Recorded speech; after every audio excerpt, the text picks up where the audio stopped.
Isa sa malalaking cracks sa buhay ng tao, ang pagiging sobrang mamomroblema.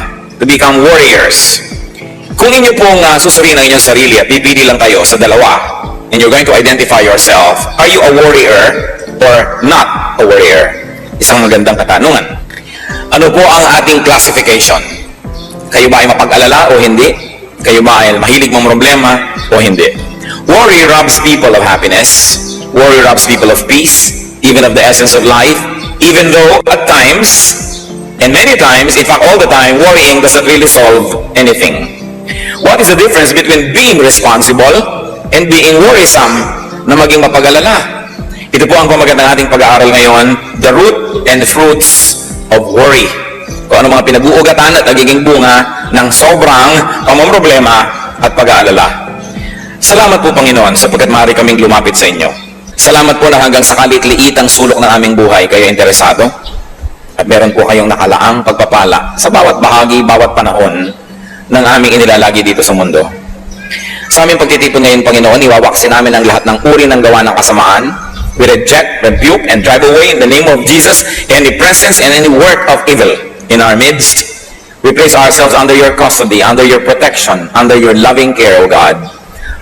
May you do your will, and may only your will be done in our midst right now. Panginoon, lubusin niyo po ang inyong tagumpay. Be victorious in our lives. Be victorious in this activity, and be victorious in the outcome of this activity. Sit on your throne of power, preside over this event, and let your will be done in our midst. Use your servant only as an instrument of your goodness, but let your mouth be the source of all the words that we will partake of. Let your throne be the source of all the grace that will flow into our lives. Patawarin niyo po kami sa aming mga kasalanan, ano man yun, Panginoon. Linisin niyo po kami. Paging dapatin niyo kaming tumanggap ng pagpapala. Ayaw namin na makipagniig sa inyo at pagkatapos ay wala kaming maiuwing pagpapala. Samahan niyo po kami at kayo po, Panginoon, ang siyang manguna. Speak with authority because you are King of Kings, Lord of Lords. And speak, Lord, so that as we hear your words, we get healed, we get strengthened, and we become more and more like your Son, Jesus. We ask you, Father, let your grace abound in our midst. In the name of Jesus, your Son, we pray. The root and the fruits of worry. Why should we worry? And what should we not worry about? At yan po ang ating unang pag-uusapan, what not to worry about. Matthew 6:25, therefore I tell you, do not worry about your life, what you will eat or drink, or about your body, what you will wear. Napakahalaga po na namnamin natin ang kahulugan ng mga salitang ito. Ang Panginoon ang nagsasabi nitong Matthew 6, buong chapter 6. At sabi niya, therefore I tell you, do not worry about your life, what you will eat or drink, or about your body, what you will wear. So do not worry about food and drink. Do not worry about clothes. In other words, do not worry about basic needs. Ano po ang dahilan? Why may we not worry? Because God knows you need this. Because God cares for you more than you care for yourself, and because God will provide. Matthew 6:26, in the same chapter, the Lord Jesus says and tells us why we should not become warriors. Look at the birds of the air. They do not sow or reap or store away in barns, and yet your heavenly Father feeds them. Are you not much more valuable than they? Napakasimple po ng logic. Sa katunayan, ito na yata ang isa sa mga pinakamadalas na i-quote natin na verse, sapagkat sabi nga ng matatanda, ang paalalay gamot sa tao na kalilimot. Dahil kahit na gaano karaming beses na pinag-uusapan at pinag-aaralan itong mga bagay na ito, ang nagiging ending pa rin, the people of God are warriors. Lagi pa rin nag-aalalan, lagi pa rin namamroblema. Matthew 6:28-30. And why do you worry about clothes? See how the lilies of the field grow, they do not labor or spin. Yet I tell you, not even Solomon in all his splendor was dressed like one of these. If that is how God clothes the grass of the field, which is here today and tomorrow is thrown into the fire, will He not much more clothe you, O you of little faith? Sabi, bakit nag-aalala ka sa iyong susuotin? Ang mga damo ba gumagawa ng tela, nagtatahi ng damit? Pero hindi. Pero si Solomon, kahit ang yaman-yaman niya at pinagpala ng Diyos, kahit kailan, hindi nakapagbihis ng kasing ganda ng pananamit ng mga damong ito. Tamang-tama ang kulay, tamang-tama ang blending, ang harmony ng design. Sabi niya, kung yung damong buhay ngayon, bukas lanta na at sinisigan na lamang, dinadamitan ng maganda, ikaw pa kaya, taong maliit ang pagtitiwala. So do not worry about these things, and also do not worry about the future. Again, in chapter 6 of Matthew, verse 34, therefore do not worry about tomorrow, for tomorrow will worry about itself. Each day has enough trouble of its own. And why not? Why not worry about tomorrow? Because tomorrow will take care of itself. That is the logic. Pero kahit ilang beses na nating nadinig ito, sasabihin, ang daming beses ko nang nadinig yan, sawang-sawa na ako marinig yan. Ang itatanong ko, napatigil na po ba kayo mag-alala? Sa ilang beses nating nadinig ito. Kaya dapat madinig paulit-ulit.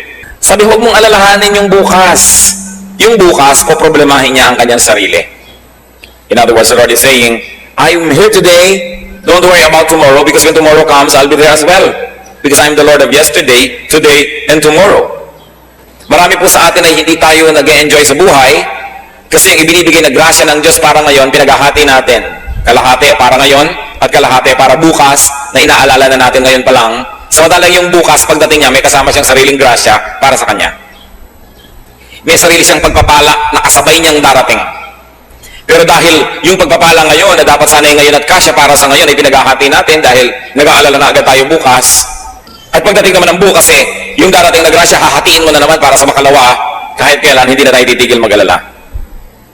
I like to be very emphatic that the Lord does not teach us not to plan. Pinupuri nga ng Bible yung langgam na marunong magplano para sa darating na tag-ulan, nag-iimpok na daw ng pagkain. So you may plan. You may even want to save. You may want to be very detailed about how you want to spend your retirement. But the point is, after you have done the planning and after you have done what you could, stop worrying. Because even if you're worried, there is nothing that you can do to control the outcome of what may happen still. Ang inaalis ng Diyos sa atin yung walang kwentang pag-aalala, hindi niya inaalis yung maging responsable. Hindi niya inaalis yung maghanda, magplano. Pero kung nagtanim ka ngayon kasi hindi ka makatulog buong gabi dahil iniisip mo kung tutubo yung itinanim mo, it will not help the plant and neither will it help you. So just do what you can and trust that the Lord loves you, that the Lord likes to bless your work, and go on with life with peace and in peace. What else do you not worry about? Do not worry about what you cannot do, what you cannot accomplish. Yan na nga po yung binabanggit natin. Kaya nyo ba na palabasin ang ugat mula sa buto ng isang halaman matapos yung nga itanim ito? No. Pero kaya nyo itanim? Yes. So, yun ang alalahanin nyo, itanim. Kaya nyo diligan? Diligan. Kaya nyo bunutan ng mga damo? Bunutan ng damo. Pero hindi nyo kaya, huwag nyo papelan kasi mahihirapan lang tayo lahat. Kaya nating payuhan ang ating mga anak? Payuhan. Kaya natin silang bigyan ng magandang halimbawa? Bigyan. Pero para mag-alala tayo na mag-alala kung sinong mapapangasawa nila, kung anong gagawin nila sa buhay, magiging mabuti ba sila o masamang tao, useless. Just do your best. Ang sabi sa Bible, train up a child in the way he should go, and when he is old, he will not depart from it. So do your activity in the right time. When the child is young, teach. And then, sit back and relax at anihin ninyo ang bunga ng mabuting pagiging magulang at ng mabuting pagpapalaki ng anak. Generally speaking, pag pinalaki mo ng mabuti, generally speaking, magiging mabuti rin yung tao. Sobrang exceptional pagka hindi pa naging mabuti yan. Tapos sasabihin pa ng iba, bakit naman yung anak ni ganon, pinalaki pa sa Bible school, pinalaki pa sa church, kutakot-takot sa Sunday school at camp at retreat. Ang ginawa, ipinaglilihi pa lang ipinagpe-pray na, nilalay hands pa yung pagkabuntis, yung tiyan itong buntis na ito, bakit ganyan pa rin ang nangyari? Aba, anong ibig niyo sabihin?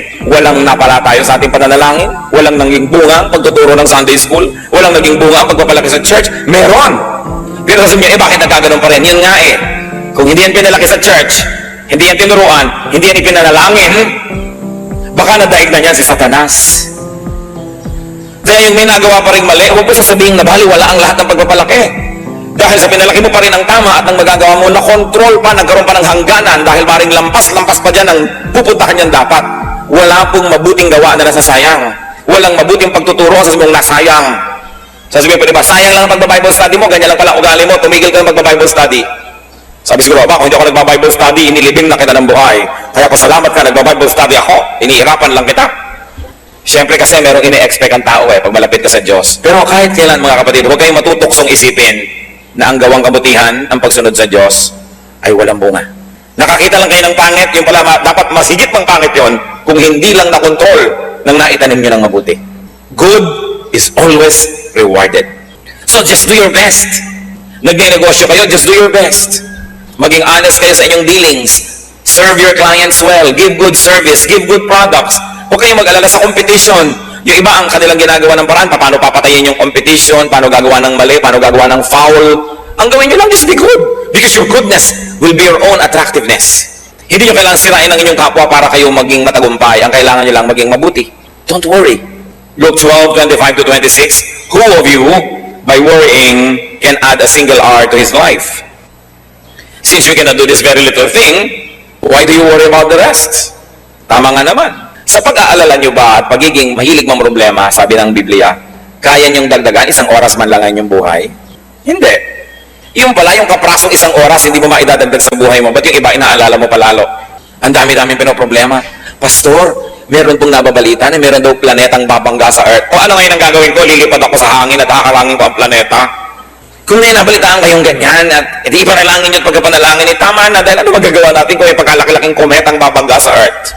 Naku, malapit po tayo sa dagat. Paano po pag magka-tsunami? Kahit naman pumunta ka sa bundok at nabiyak yung bundok at kinain ka, patay ka pa rin. So why worry about these things? But of course, kung minsan magbabakasyon kayo sa tabi ng beach, pipili kayo ng titirhan yung katabi ng tubig o medyo mataas-taas, siguro doon naman kayo pwedeng maging ngayong ka-good planner. Sabihin natin, doon tayo sa mataas-taas para kung may baha-baha man lang hindi tayong unang-unang tamaan man lang. Magkaroon na lang tayo ng oras na tumakas-takas. Pipili kayo ng kwarto sa hotel, pinipili nyo man lang sana yung kung meron kayong kakayanan yung mas malapit sa fire exit. O tinitingnan nyo, nasa ba ang fire exit nito? Hindi masama yung gano'n, hindi worrying yon. Because you do what you can. Pero yung buong gabi hindi na kinakatulog dahil baka may sunog, hindi na nga natuloy yung sunog, nangayayat na rin kayo, tapos kung natuloy pa, nasunog kayong payak, doble ang pagkalugin nyo. Because warriors lose twice when what they worry about actually happens. Yung pinangangambahan nyo, pag nangyari, 2 beses kayong magdurusa. Nung ini-imagine nyo pa lang at nung nangyari na. Ngayon, kahit hindi yan mangyari, kung kayong warrior, at least minsan na kayo nagdusa. Nung iniisip nyo pa lang. Kaya mahirap yung isip ng isip. Manalangin. At pagkatapos manalangin, ipasa Diyos. Matapos magawa ang kayang gawin ng tao. Do not worry about non-essentials. Those that do not have lasting or eternal value, those that do not have impact on the spirit, pwede natin niyang masabing maliit na bagay. Mga kapatid, pagka hindi po mahalaga 5,000 years from now, hindi yun masyado mahalaga. Kaya hindi dapat masyadong alalahanin. Sabi ng Panginoon kay Martha, nung si Martha ay abalang-abala sa paggawa sa kusina because she wanted to serve her guests very well, Luke 10:41, the Lord said to Martha, Martha, Martha, the Lord answered, you are worried and upset about many things, but only one thing is needful. Marami kang iniisip masyado, iha. Isa lang ang mahalaga. At yan ang kabanalan, madilig ang salita ng Diyos. Kaya huwag mo nang masyadong alalahanin. Kung hindi masyadong maging maayos ang preparasyon mo ng pagkain para sa mga bisita, kung nakakain na sila ng pagsalita ng Diyos, yun ang mahalaga. Siyempre, hindi naman ibig sabihin, hindi na natin aayusin ang pakikitungo natin sa ating mga bisita, pero may hangganan. Napakarami ko na pong nakita na yung bahay nila, binubuksan nila for Bible study or for fellowship. Ang lahat na bless, puwera ang may-ari ng bahay. Kasi every 10 minutes tumatayo, pumupunta sa kusina. Every 5 minutes, magbubukas ng electric fan. Mag-check ng lamig ng kwarto. Ang daming inaasikaso. Hindi masama. Pero tulad ni Martha, sabi ni Lord, maraming bagay ang pinag-aalalahanan mo. Hayaan mo na yan. Isa lang ang tunay na mahalaga na makakain ng salita ng Diyos. Kung ito ang masasakripisyo dahil sa marami mong inaalala, huwag mo lang alalahanin ang mga bagay na yan.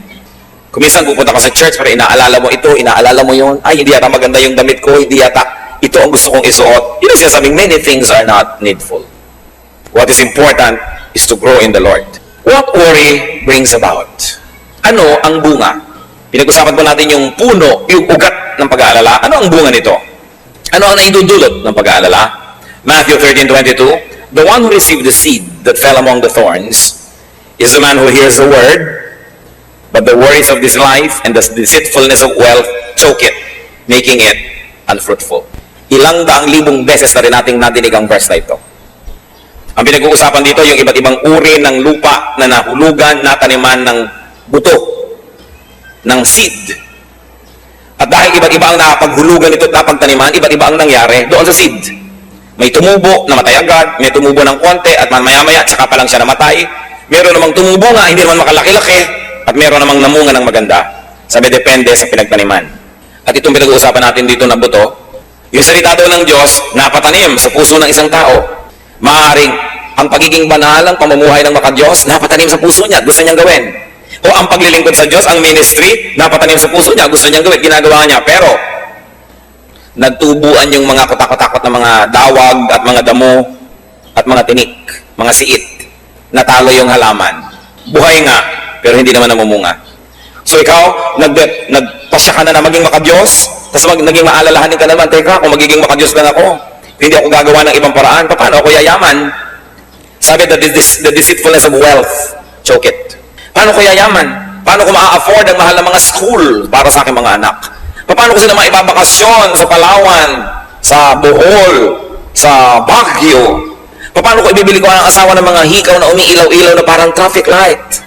Paano kami magkakakotse? So ngayon, yung naging determination mo na, naging makadiyos, itatapon mo na naman dahil I have to make compromises. Kailangan akong gumawa ng paraan eh. At yun namang mga nagpasya na maglilingkod sa Diyos, biglang nag-isip na naman, kung lagi na lang ako maglilingkod sa Diyos, nababawasan ang oras ko para sa sideline. Nababawasan ang oras ko para sa ibang mga pwede kong magawang ikayayaman ko. So saka na lang yung paglilingkod, balik na naman ako sa paggawa ng pakayamanan. Itong sinasabi ng Panginoon, the deceitfulness of wealth, choke it, making it unfruitful. And why was wealth able to deceive? Because a person was worrying. The moment you open your window to worry, parang hangin yan, papasok na. Maraming kasama. Parang meron kang isang inimbita, ang dami niyang kasama. Pag meron kang isang pinayagan na makapasok sa buhay mo, ang dami niyang kasama. Di ba alam niyo yan? Inibig niyo lamang itong isang lalaking ito, nung naging asawa niyo na, ang daming kasama. Ang nanay niya, ang tatay niya, ang mga kapatid niya, ang lahat-lahat. Inibig nyo lang itong babaeng ito, yung pala kayo magpapakala ng mga kapatid niya pagkatapos. Kasi nung pumasok siya sa buhay nyo, ang dami niyang kasama. Kaya iniingatan natin kung sino pinapapasok sa buhay natin. Pag pinapasok po natin sa ating isip at puso ang pag-aalala, marami rin siyang kasama. Mga pandaraya ng sanlibutan, pananakot ni Satanas, yan ngayon ang bablockmail sa lahat. Para kalimutan ang ating pagiging makadiyos, talikuran ang ating mga pangako sa Diyos dahil tayo nagiging sobrang maalalahanin. So what are the fruits of worry? Just like what we have read, worry chokes. Sumasakal. Worry binds, worry kills. Worry also defocuses from God. And it focuses on the negative. In fact, it focuses on Satan. Mga kapatid, makinig kayo mabuti. Pag tayo nag-uumpisa na mag-alala, hindi na tayo nakatingin sa Diyos nun. Nakatingin na tayo doon sa problema. Pag tinitigan nyo ang problema, lalaki yan ng lalaki at tayo'y liliit ng liliit. Huwag niyong tititigan ang problema, ang titigan niyo ang Diyos na mas malaking hindi hamak kaysa sa problema. Pag tinitigan natin yung nakakatakot, lalong lumalakas ang loob nun, lalong nananakot. Pero dapat ang tititigan natin yung Diyos, who is Lord of Lords, who is King of Kings. And you must never forget that in the name of Jesus, every knee will bow in heaven, on earth, and under the earth. Ito ang gusto kong hamon sa ating lahat. Sukatin natin ang bawat sarili natin. Tandaan nyo, oras na nag-aalala na kayo, di na kayo nakatingin sa Diyos. Kaya alalahanin ng Diyos. Alalahanin ang kanyang mga pangako, ang kanyang mga salita, ang kanyang mga ginawa, ang ginawa ng Panginoon sa lupa, ang mga iniwan niya at binitawang mga pangako, ang kanyang salita. Mabubuo muli ang ating determinasyon na sa kanya umasa. But remember, hindi lang yung religion na parang nakakalasing, na wala ka nang ginagawa kundi magdasal, wala ka nang ginagawa kundi umasa ng himala. Hindi yun. Ginagawa natin ang kaya natin gawin, at ipinasa sa Diyos ang magiging bunga. Pero hindi pwedeng sa umpisa lang, ipinapasa sa Diyos mo na. Yan ang nangyayari na ang relihiyon ay nagiging isang masamang bisyo. Kung ang tao hindi na gumagawa ng tama, ng mabuti, at iniaasa na lang sa himala ang lahat ng bagay. Kailangan magkasama yan. Faith and works must always blend together. Luke 12:29-30, do not set your heart on what you will eat or drink. Do not worry about it. For the pagan world runs after all such things, and your Father knows that you need them.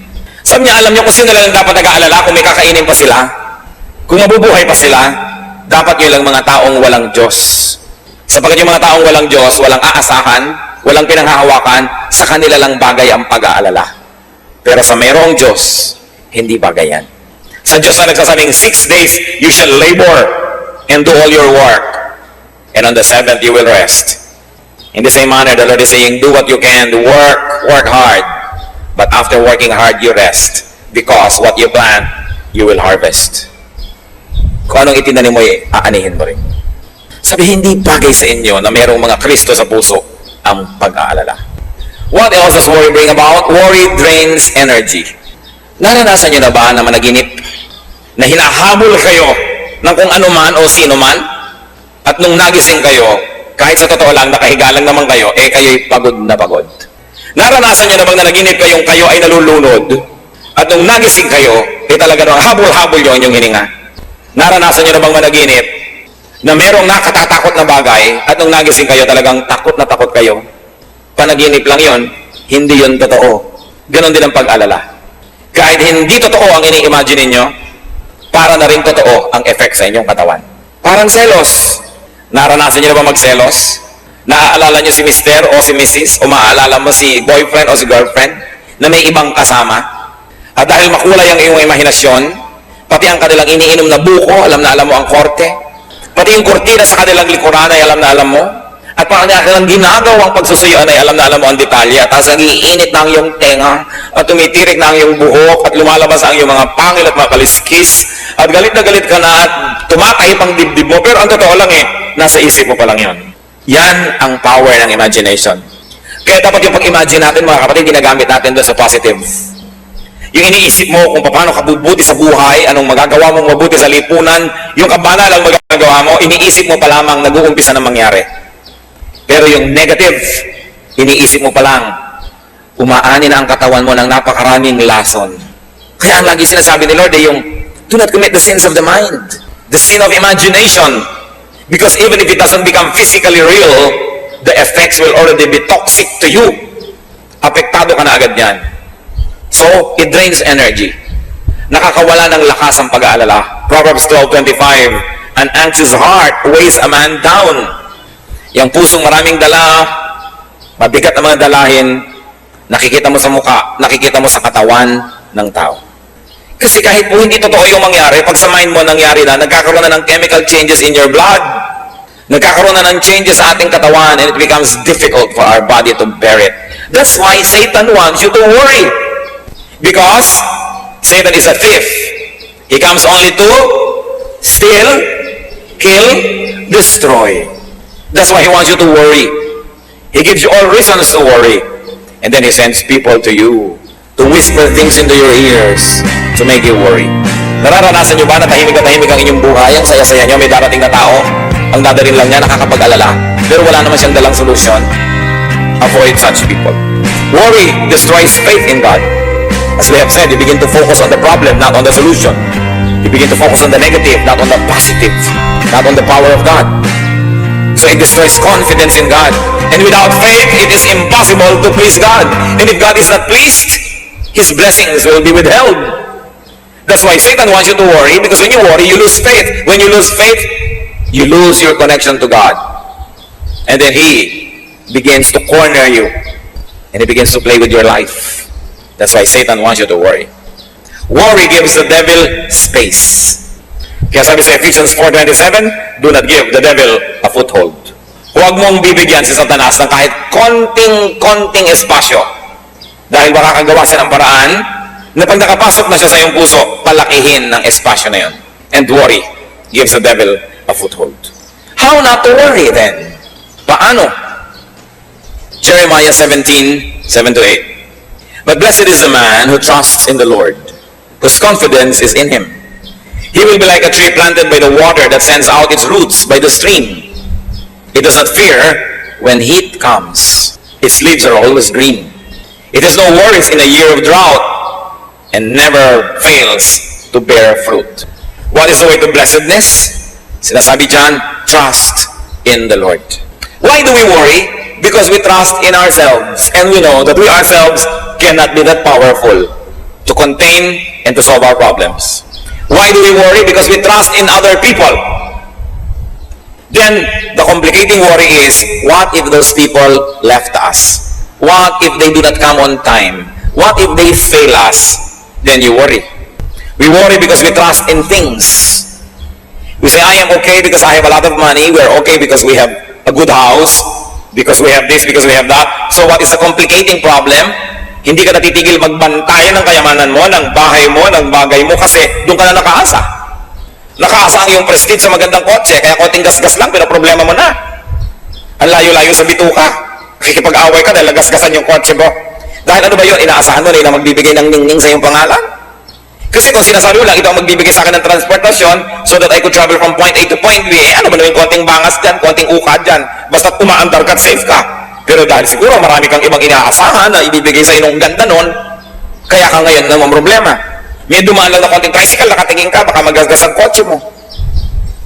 Kaya nakikita mo mga taong barong Tagalog pa daw, naka-Amerikana, halos magbakbakad doon sa sulok, sa isang kanto, at ang nakahambala ng sasakyan nila, inabala nila ang buong syudad dahil nagkagalusan ng konti.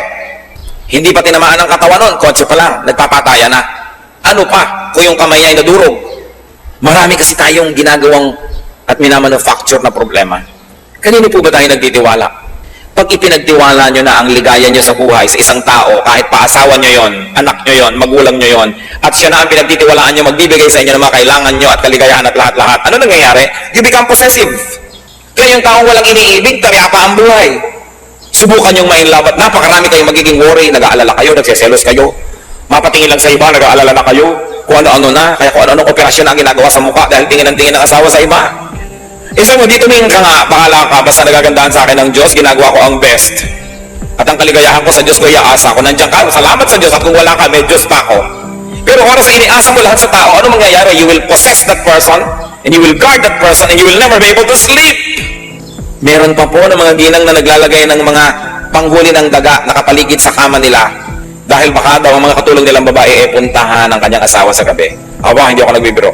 Kaya kung siya ngayon ang maihi sa gabi at nalimutan niyang marami siyang inilagay doon, isipin niyo pag-aalala, bakit sobra ko naman itong babantayan? Diba, kung ayaw nga ba niya sa akin? Di we both lose? Pero yung para ka lagi naghahabol, check ka ng check, nasan ka na, wala ka na sariling buhay noon. Why? Dahil iniasa mo na ang iyong kaligayahan sa iba na yung pag-ibig lang niya ang makakabigay sa iyo ng buhay. Kaya sinasabi ng Bible, love the Lord your God with all your heart and with all your soul and with all your mind. Because when you love God and you make Him number one, you are sure that your number one will never leave you. So kung may asawa ka, dapat number 2 lang yan. May anak ka, number 3. Kasi dumating mat umalis yan, nalulungkot ka, iniinda mo, pero buhay ka pa. Kasi may Diyos ka eh. Pero pag tao na ang ginawa mong Diyos, wala ka nang gagawin sa buhay kundi mag-alala. So hindi, talagang napaka-faithful ng mister ko, talagang mahal na mahal ako niyan. Okay. Kung sasakay naman niya ng aeroplano, nervyos na nervyos ka. Kung magbibiyahe, wala ka nang ginawa kundi mag-alala. Kasi wala, anino ka na lang niya, hindi ka na tao eh. So mahal kita, nag-aalala ko para sa iyo, ipananalangin kita. Ayaw ko pa sanang kunin ka ng Panginoon, sana kunin tayo sabay, magka-holding hands. Pero kung kinuha ka na, malulungkot ako siyempre, pero ipagtitiwala kita sa Diyos at ipagtitiwala ko pa rin ang sarili ko sa Diyos. Yan ang pinagkaiba ng may Diyos. Kaya sabi ni Lord, bakit kayo nag-aalala na parang wala kayong Diyos? These things belong to pagans. But for people who have God in their hearts, you are stable. Nauuga ka lang ng konti. Nawalan ka ng kayamanan, nauuga ka ng konti. Nawala ang mahal natin sa buhay, nauuga ka ng konti. Kasi ang tibay-tibay ng Diyos na nasa kalooban mo. Kaya ang gusto ng Diyos, number 1 siya eh. Hindi para dahil lagi na lang siya gusto niyang sikat siya. Kasi alam niya, kawawa tayo pag ginawa natin na tao lang o bagay lang ang number 1 ng buhay natin. Dahil yun talaga mapanganib ang iyong kalagayan. Kasi ang number 1 mo ay maaari kang iwan at di ka man iwan, maaari siyang mawala. Gusto man niya o hindi. Kawawa ka. Fall in love with Jesus. Continue to develop your loving relationship with Jesus. It will correct your all other loving relationships. With people, with things, even with your pets. Malalagay sa tamang lugar ang lahat. And you will become stable. Nagiging matining ang loob ng isang taong may pag-ibig sa Diyos. At ang pag-ibig sa Diyos, ang pakikipag-ibigan sa Diyos ay pumupuno ng lahat ng kulang ng puso ng tao. But inside every man's heart is a God-sized vacuum that only God can fill. That even if you had people, if you had things, if that vacuum for God is not filled, you will always be empty. That's why there are many people who are running on empty. Nagtataka sila, meron naman akong bahay na maganda, meron naman akong pamilya, meron naman ako nito, bakit kaya kulang ang buhay ko? Hindi nila na tatanto na maaaring ang Diyos ang kulang sa kanilang buhay. Pero pag yung lugar ng Diyos puno na ng presensya niya, kahit kulang-kulang yung iba, hindi mo yun gaanong iniinda. Although God wants you to have all of these chambers of your heart filled, dahil hindi naman siya maramot. Pag po tayo mapag-alala, isang bagay ang tiyak, hindi ganon katibay ang relasyon natin sa Diyos. Kaya patibayin. I-develop yan. How else are we not to worry? Do your best. Leave the rest to God. Proverbs 16:9, in his heart, a man plans his course, but the Lord determines his steps. Man plans, but God has the final say. And in the end, God will prevail. Kaya kailangan, ginagawa natin ang magagawa, pero ipinapasa Diyos. At mga kapatid, listen to this. Tinatanggap ang kalooban ng Diyos. Kahit hindi yon ang kalooban natin. Nagtitiwala na lagi siyang tama. That when you do not agree with God, doubt your scholarship. But do not doubt God. Because God cannot be wrong. Proverbs 19:21, many are the plans in a man's heart, but it is the Lord's purpose that prevails. So who is going to be a happy man or woman? That person whose plan is to obey God. That person who opens his heart to the plans of God so that God's plan will happen. Because even if you plan against God's plan, it is God's plan that will prevail. At kung makikipag-contest ka sa Diyos, paano ka mananalo? Masaya ang taong sa umpisa pa lang, hinahanap na niya agad. Ano po bang kalooban niyo, Lord? Yun na lang ang gawin natin. Kasi yung kalooban niyo naman ang laging matutupad. Bakit ko sasayangin ang oras kung makipaglaban sa inyo? And what is the meaning? One meaning of being godly is when your will becomes patterned after the will of God. Kung yung gusto na natin mangyari sa buhay natin, ay yun naman talaga ang gusto mangyari ng Diyos, isa yan sa ibig sabihin na maka-Diyos tayo. Hindi sa ibang maka-Diyos ako, pero lagi ka nakikipagtanggalin sa Diyos dahil iba ang gusto mo at iba ang gusto ng Diyos. E di all the time, para na lang laging contest yan. Sino ang magkakaroon ng payapang buhay? Yung ang gusto ng Diyos at gusto niya ay iisa na. Pareho na. Then mapayapa ang ating buhay. Kaya gusto natin ay lagi nating malaman ang salita niya, makilala siya, para maiayon natin ang ating pag-iisip, ang ating buhay sa Kanya. Be sensitive to God's will and to God's purpose. So in life, you define what is doable and you define what is not doable. Do not worry about the undoable. Just do your best. Leave the rest to God. How else are we not to worry? Plant good seeds. Do not plant bad seeds. Proverbs 11:18, he who sows righteousness reaps a sure reward. And Proverbs 22:8, he who sows wickedness reaps trouble. Gusto ninyo na mabawasan ng mga aalalahanin sa darating na bukas? Gumawa lamang ng mabuti ngayon. Sapagkat bawat na ginagawang mabuti, makakaasa kang may aanihin ka bukas na mabuti. At bawat ginagawang masama, makakaasa ka rin na may aanihin kang di maganda. So huwag tayong mag-alala ng mga pangit na aanihin kung alam naman nating nagtanim tayo ng nagtanim ng mabuti. This is Agriculture 101. Pag nagtanim ka, may aanihin ka. At kaya po yung iba sigurista, maraming itinatanim eh. Gusto mo magkaroon ka ng 4 na puno ng lansones sa iyong bakuran, magtanim ka ng 7. Sakali man na yung 3 hindi tumubo, may 4 pa talagang tutubo.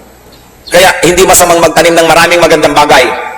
Meron kang kayang tulungan na tao, damihan mo, hindi naman lahat ng taong tinulungan mo magiging grateful eh.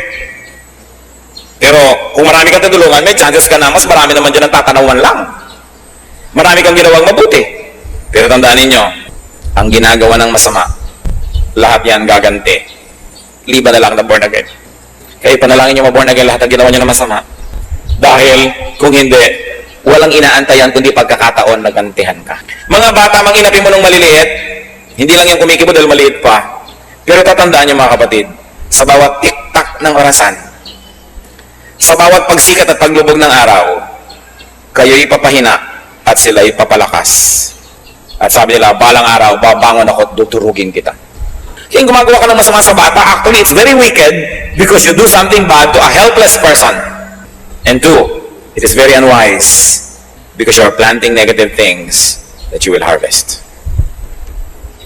Pero yung gagawa ka ng mabuti sa isang bata, hindi niya nalilimutan yun. At darating ang panahon, hahanapin ka niya mula sa 4 na sulok ng daigdig para dalang kanya ng isang guhit na kastanyas. Blessing! Ang Bible lang may sabi, ang mabuting ginagawa, aani.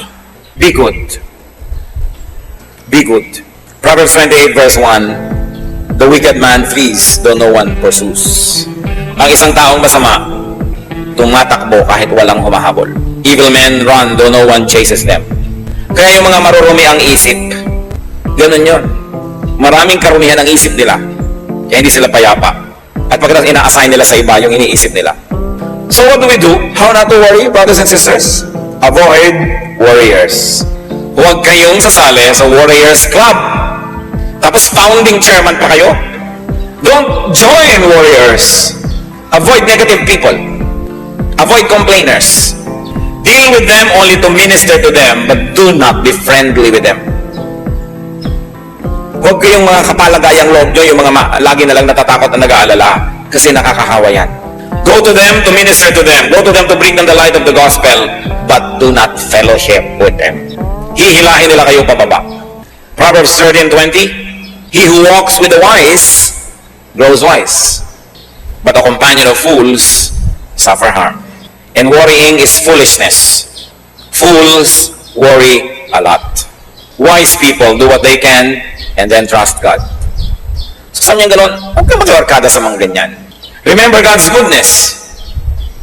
Remember to be thankful to God.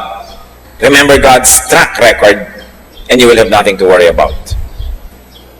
Alam natin yung nasukol ang mga Israelites, ng mga Egyptians sa tabi ng pampang ng dagat, sasalakayin na sila, nag-worry sila. Pero yung binabasa natin yan, hindi tayo nag-worry kasi alam natin yung ending nahating dagat, nakatawid sila. Ang nag-worry lang yung nabuhay ng panahon na yon na hindi pa nila alam na hahatiin. Pero tayo, alam na natin hinati ang dagat. Alam na natin na marami nang nilutas na problema ang Diyos para sa mga tao. Alam na natin na inilubog man niya ang buong daigdig, pinalutang naman niya yung sasakyan ni Noah at ang pamilya ni Noah ay nakaligtas sapagkat nalulugod siya sa pamilya na yon. Alam na natin na nagdiliman sa Ehipto, yung lugar ng Goshen na tirahan ng mga Israelites ay maliwanag. At alam na natin na pinatay man ang lahat ng panganay na anak ng mga pamilya sa Ehipto na iligtas sa mga panganay na anak ng mga Israelita. Alam na natin na ang Diyos marunong mag-exempt, marunong lumundag ang kanyang mga parusa kung nais kang paiwasan ng Diyos. So sino lang ang dapat nating bigyan ng kasiyahan? Ang Diyos. Sapagkat kung siya'y nasisiyahan, mahirap ba sa Kanya na tayo pagpalain? Sino ang makakapigil sa Diyos kung gusto Kanyang pagpalain? At sino naman makakapilit sa Kanya kung ayaw Niya? So sa halip na mag-alala, ang gawin natin ang kalugod-lugod sa Diyos at Siya ang bahala sa atin.